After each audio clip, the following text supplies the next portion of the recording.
আপনি নূর হোসেন আইডি থেকে জানতে চেয়েছেন, হুজুর 2025 সালে অর্থাৎ এই বছরের তাকবীর তাশরিক কবে থেকে দিব আমরা? অত্যন্ত গুরুত্বপূর্ণ বিষয়। আমরা তাজদাদ হাকিমের 1113 নম্বর হাদিসের মধ্যে রয়েছে, ইউকাব্বিরু মিন সালাতিল ফাজর ইয়াওমা আরাফাতা ইলা সালাতিল আসর মিনান নাহরি ইয়াকুলুল্লাহু আল্লাহু আকবার আল্লাহু আকবার লা ইলাহা ইল্লাল্লাহ আল্লাহু আকবার আল্লাহু আকবার লিল্লাহিল হামদ।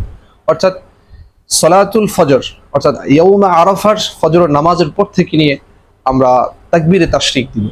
এখন তাকবীরে তাশরিক আমাদের দেশে ইয়াউমা আরাফা কবে? সেক্ষেত্রে আমরা বলবো 9 তারিখ যেদিন হয়, অর্থাৎ এবছর আমাদের কোরবানি হবে 7 তারিখে, যেটি শনিবার। এর আগে শুক্রবার যেটি হবে, এই শুক্রবার ফজরের পর থেকে কিন্তু আমাদেরকে তাকবীরে তাশরিক দিতে হবে।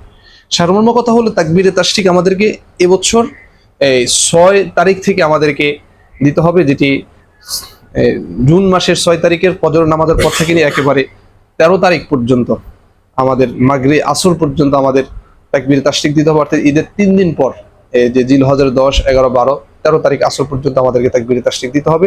মনে রাখতে হবে প্রত্যেক ফরজ নামাজের পরে একবার উচ্চ আওয়াজে বলা ওয়াজিব, আর মা বোনদের জন্য নিম্ন আওয়াজে বলাটা ওয়াজিব। এটা যাদের উপর কোরবানি ওয়াজিব, যাদের উপর কোনো ওয়াজিব নয়, সকলের জন্য এটি ওয়াজিব। আল্লাহ তাআলা আমাদেরকে বুঝার সেই তৌফিক দান করুন।